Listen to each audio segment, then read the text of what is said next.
Assalamualaikum warahmatullahi wabarakatuh. In this video, we would like to explain about culture and language in Suriname. Three fellas here will explain about it. First is Muhammad Rafi Rasidi, the second is Stephen Sofian, and the last Johnny Agus Priambodo. Enjoy! My name is Muhammad Rafi Rasidi, and I will explain about history. In 1667, the Dutch gained control over the former English colonies in the northeast of South America. Slavery was the norm in South America, as the natives of Suriname became the slaves to supply the workforce for the plantations. In 1713, for instance, most of the work on the 200 plantations was done by 13,000 African slaves. The plantations were producing sugar, coffee, cocoa, and cotton, which were exported for the Amsterdam market. After the Dutch colonialism, Suriname was occupied by the British in 1799, after the Netherlands were incorporated by France. And then it was returned to the Dutch in 1816, after the defeat of Napoleon, and remained in control until independence in 1975. The Dutch abolished slavery only in 1863, but they were not released until 1873. In the meantime, many more workers had been imported from the Dutch East Indies, mostly Chinese inhabitants of that colony, creating a Chinese Surinamese population. From 1873 to 1916, many laborers were imported from India, creating the Indo-Surinamese. After 1916, many laborers were again imported from the Dutch East Indies, especially Java, creating the Javanese Surinamese. It can happen since Indonesia at the time was also occupied by the Dutch. Javanese people were forced to work from the plantations in Suriname, and that became the entry of Javanese people. In 1974, the local government, led by the National Party of Suriname, or NPS, started negotiations with the Dutch government, leading toward full independence, which was granted on 25th November 1975. And the next is ethnic. Suriname is one of a kind country that has high level of diversity in its population, wherein no particular demographic group constitutes a majority. As you can see in your screen, according to Britannica in 2012, Indo-Pakistani is the biggest ethnic in Suriname with 27.4%. They are descendants of 19th century indentured workers from India, and then followed by Maroon, the descendants of runaway slaves living in the interior with 21.7%. Suriname Creole, mixed people descending from African slaves and Europeans, mostly from Dutch, with 15.7%.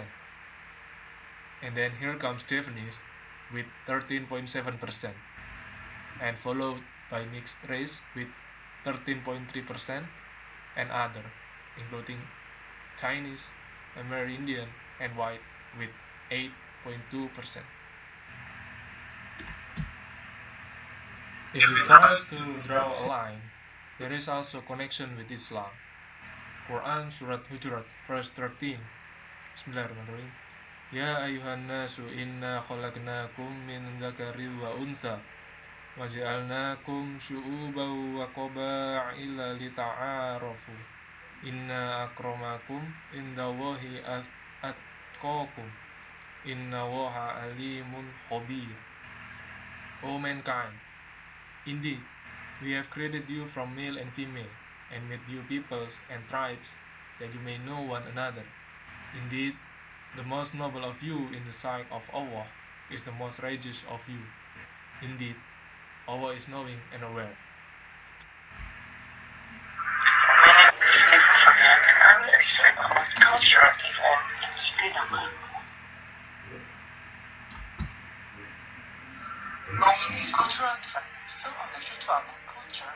Javanese throat. There are still held tightly by those who are there, including the first is silat. It's a martial art originating from Java. The differences of silat in Java and there is about the color of uniform.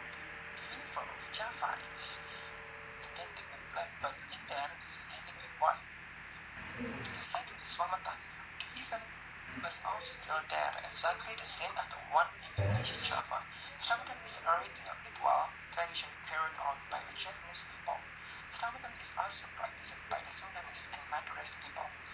Smash Ramadan is a form of Thanksgiving event by inviting some relatives of neighbors. Traditionally, the Thanksgiving ceremony begins with prayer together, sitting cross-legged on a mat, circling rice corn with side dishes. The third is Mitoni. This traditional ceremony is one of the life cycle ceremonies that is held when a pregnant woman reaches the age of 6 months of her first pregnancy. In Javanese culture, scholar number 2 or 7 is even defined as pitulangan. Thus, the Mitoni ceremony is intended so that during the delivery process, the mother and baby are given safety, health, and nothing lacking. The fourth is Rikut Bakti, Yaya, Bada, or Budukupat. Called the Kupatan is a traditional practice by Javanese people beside Eid al-Fitr or Idul Fitri. It's called Budukupat or Ketupat Day because people celebrate it by making ketupat. According to history, the Budukupat or Kupatan tradition was first introduced by Wali Songo named Raden Mas Syahid, or better known as Kanjeng Sunan Kalijaga in the Java region. This is some picture of cultural in there with shame with in the Javanese.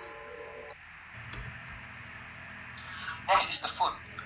Some of food of Suriname is similar with the Javanese of Indonesia. The first is Moxie Alexi.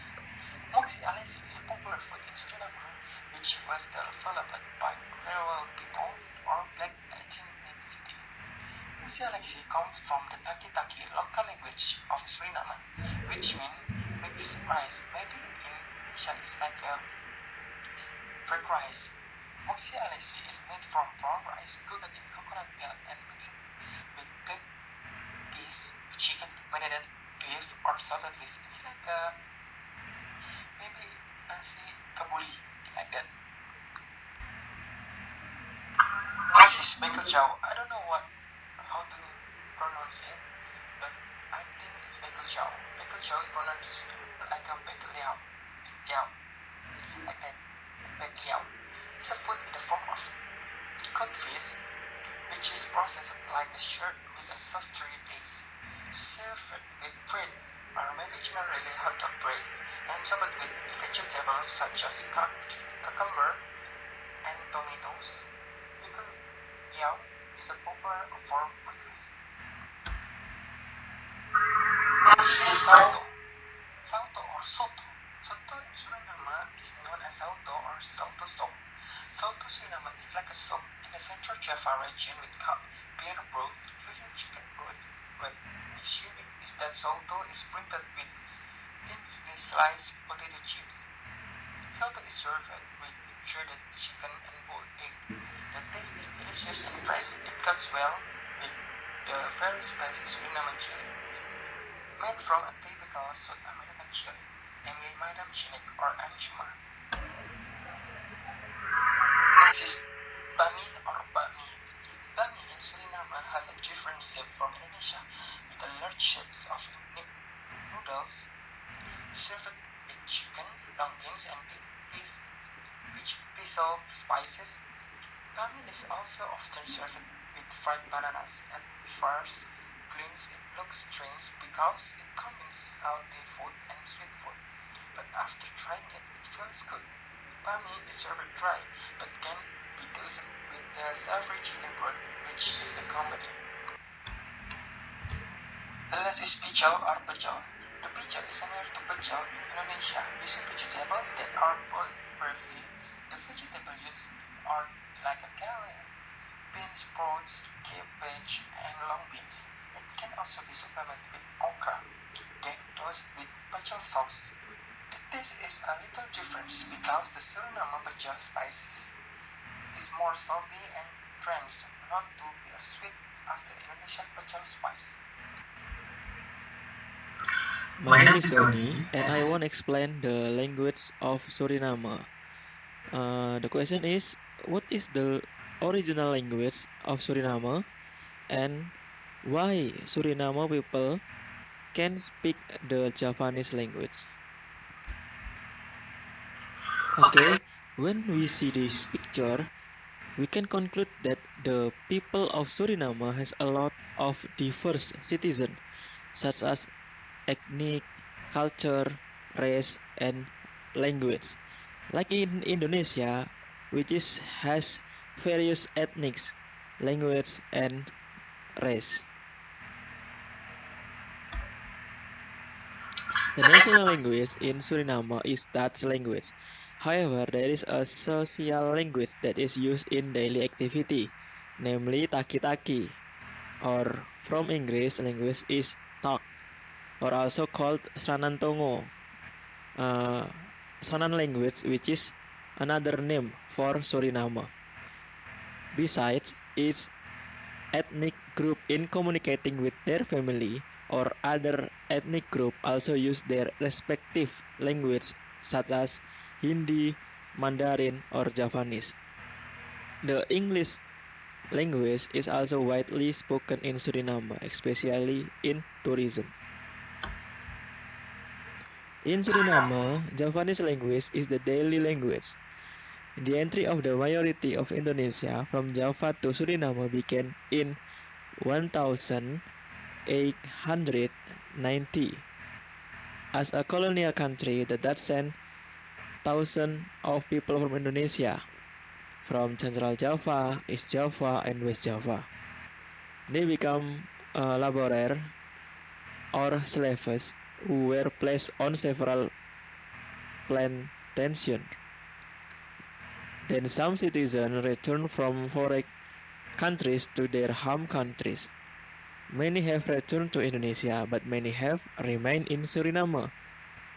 The Indonesians who survived then settled and lived in Suriname until they had children. They live in number of area in Suriname such as Saramaka, Koronie, Nigeria, Moengo, Paranam, and Belitung.